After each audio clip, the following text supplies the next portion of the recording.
And so, as far as, you know, kind of the generation that you come from, I mean, when did you let your family know, you know, when did you feel like you wanted to transition? So you know what? That's so crazy. The transition didn't happen until like. What's up, YouTube? Atlanta Street Interviews out here with another one. So we got a young lady out here today. How you doing today, miss? Hey, how are you? I'm well, I'm well. Thank you for asking. So are you homeless? I am. All right. And so how old are you? 37. 37. And how long have you been homeless? About a year and a half now. Year and a half. First All right. time, yeah. And so what was it that happened a year and a half ago that made you become homeless? You know, I was traveling from out of state, from the West Coast. I came here. I flew on Delta. I came here to Greyhound to go to New Orleans, and I got robbed. You got robbed? Yeah, I lost my identification, and so I was no longer able to travel. Lost my bus fare to get down to New Orleans, and I've been here ever since. I claimed Georgia residency, like, you know, since it took me a while to prove identification in state. So I've just been here. I stayed. And so, I mean, as far as getting robbed, was there any drugs involved? No. Honestly, it was like a transgender type discrimination when I went inside of the Greyhound. I could have had a big lawsuit, but I didn't know anybody or have any contacts here. But yeah. What do you mean? So what? How did they discriminate? Yeah, like I went to the Greyhound and they didn't think that my ID matched the person that I was, and like security drugged me out and like literally maced me and threw me on the ground. Was you acting belligerent or whatever? No. I think that. Was you acting aggressively? No, I think I was acting really arrogant. Like, okay. You know, being from the West Coast, we just kind of handle ourselves a little, I guess, differently. Right, you know? right. And you have to have that humility down south. I've learned. Yeah. Okay. Yeah. So, I mean, so you was being a little arrogant, so, you know, they ended up tossing you out, but how did you get robbed? So when they tossed me out, a group of guys saw that I was maced, and I was like screaming, trying to find something to like put in my eyes. I like reached for some beer, and next thing I know, there was like some guys patting me down, and they just like got my stuff off of me as I was, yeah. That sounds horrific. It was horrible. Okay. Hey, what's going on, brother? All right. And so, I mean, so you just decided to stay after that? Yeah. I came out here with a mission, and what was the mission? Music. All of my friends are in entertainment back home, and I'm a musician. I play the keys. I love working with artists and doing artist development, you know.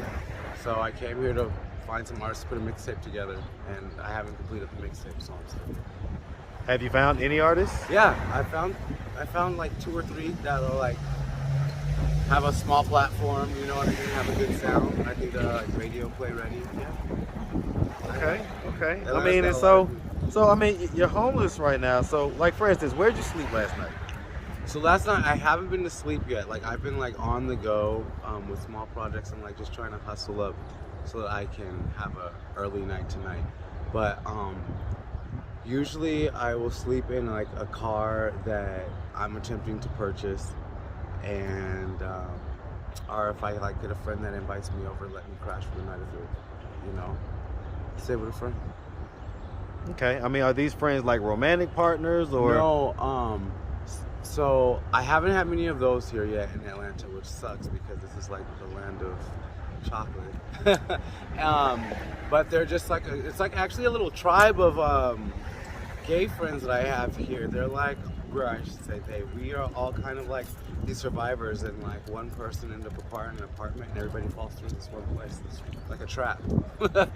Yeah, it's like a trap. You say one person's in the fire department? No, one person is like entitled to this apartment. Okay. Like it's in one person's name that they like acquired through a program or something, and it's like 16 people just about fall throughout the course of the day and night. So it's almost like a safe house type deal. Yeah, it is. And you unfortunately, guys. The guy is losing his lease like at the end of this month. And Say that again? The guy is losing his lease who lets us crash at the house, and he's losing the lease. So everybody's kind of frantically, He's losing the lease right now? Yeah, like the program stopped the funding for the apartment. So Yeah, and what's really crazy about that situation is there was someone else who had the exact same setup. So now that person lost theirs, so that person's camp has mixed with this person's camp as well, and now they're getting ready to fizzle out. So where everybody's going to be kind of displaced for SOL. sure, for sure. Yeah, man. Yeah. All right. And so, I mean, what is our plan? I mean, okay, well, hold on. Let's start from the beginning. Okay. Where are you from? I'm from Los Angeles, California. Okay, shout out LA. Definitely 213. yeah, definitely one of my favorite cities, man, for sure. All right, so growing up in LA, did you have both your mom and your dad in the household? Yeah, so I had two loving parents. They're still married to this day. Great, successful business owners, like lovely people, honestly. Good Okay. people. And so, do you have any siblings? Yeah, I'm the oldest of 5. Okay. And so, you have brothers or sisters? I have 2 brothers and 2 sisters. Okay. And so, growing up, would you say you had a fairly normal childhood? As normal as yeah, I had a really beautiful. Tell us about it. Well, I don't want to overly expose my family, like in the family business and stuff like that. Well, I mean, we don't want you to necessarily overexpose, but we do want detail. We want to As know. normal enough for a mortician's son to cope with. My family is. So, was seeing a lot of death, was that something that affected you? I don't think that I was ever affected by it in a bad way. I mean, it definitely affected me and making me more compassionate about life and like my fellow man. Okay. Yeah. And so, as far as, kind of the generation that you come from, I mean, when did you let your family know, when did you feel like you wanted to transition? So you know what? That's so crazy. The transition didn't happen until like really recently. Being from California, the land of entertainment, like. You lived as a man there? Yeah, definitely. I never really lived as a woman. I did drag, performances and stuff like that. But here in Atlanta, I guess there's so much gay culture here. But I was just embraced for like my individuality, and it kind of just like naturally progressed. I think like the attention from the community and enthusiasm from others. So you just kind of are transitioning here in Atlanta. Yeah, it's kind of interesting. Like I've been thinking about I'm gonna go home and maybe be like a different person. You know what I mean? Like it's well, really okay. crazy. So let me ask this. I mean, so okay. Good question though. It's a weird one right now. Well, yeah, man. So okay. Did you live as a straight man in LA or as a gay man? No, I always lived as like an individual man. Well, I mean, in other words, when you had intimacy, was it with a woman or a man? Both, but more so with men. Engaged with men more so than women, of course. And I presented as a male, like majority of the time, unless I was performing. Every once in a while, when I would have like a low time in life, you got to get out on the hustle and hit the blacktop and put on your high heel pumps. You know what I mean? Okay, so I mean, when you would do that, yeah. When you would do that stuff, I mean, were you like high end or kind of how much were you charging? What was the lowest you would be charging out there for I that? always knew that like sex work had a sliding scale, so I never wanted to end up on the bottom end of it. So I had an escort, so I went through an escorting professional service. Okay. Yeah. What was that experience like? I love sex, so it wasn't a bad experience. You know what I mean? I tell people all the time, if you're going to get involved in sex work, first enjoy sex, and then be good at what you do, and protect yourself along the way. And others, yeah. Okay, and so this would be sex with guys? Whoever paid for it. Okay, yeah. So it would be women and guys. Yeah, like sometimes you'd be invited into a threesome couple. You know what I mean? A heterosexual couple or whatever it is. That's just the industry, I think. Though it's non-discriminatory. Okay. I mean, when you would do stuff like that, would you be like kind of like the bottom, or would you be? No, believe it or not, no, not at all. I think that's the taboo thing of messing with trans women from just like the sexual standpoint, is that the fetish or the inquisitiveness comes from the taboo side of, I guess, a female topping traditionally what would be masculine roles. You know what I mean? Right. that role reversal. So yeah, no, never like on the receiving end. Always stop. Well, I mean, and so I guess you decided at some point to not do sex work. So I mean, was it something that you decided, you didn't really want to do, or you just kind of, how did you, like, in other words, was the money good, or what was the logistics behind deciding, because if you say you like sex and this and that, what's the logistics beside deciding not to do it?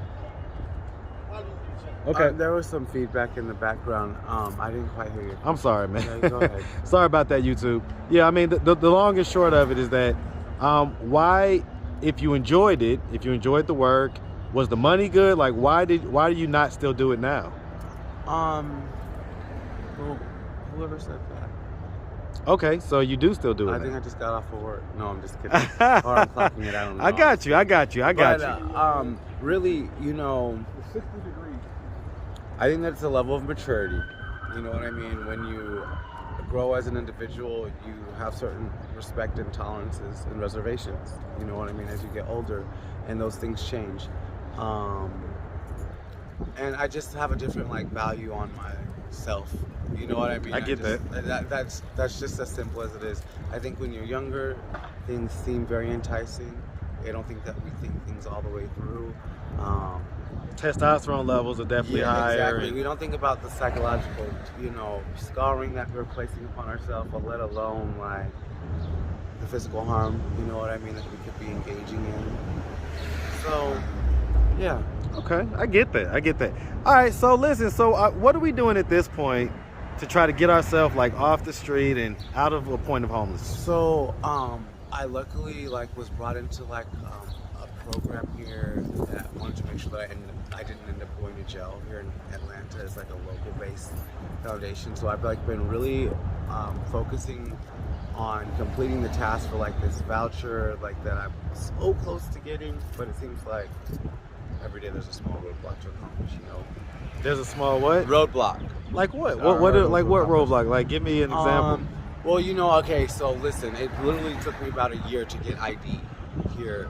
Yeah, no, I definitely get that. And that could be a long process. So that was a huge process that held me up with proving my identity, proving who I was. So I had to order birth certificates all the way from California, and then get them here, and then those needed to match up with the copy at least of a Social Security, and different loopholes. Even right now, it's difficult for me to get one of the free Obama phones simply because I don't have the ID and the basic stuff. Well, I have my ID now, but I don't have another document that they're requesting. I go to the Department of Labor to pick up one thing, and they say, "Oh, it didn't print out exactly like this," and I'm just and Yeah, no, that can make things difficult. I get that. I mean, let me ask this. So, just to switch gears, if your parents were to happen to come across this video on YouTube, do they know that you're homeless?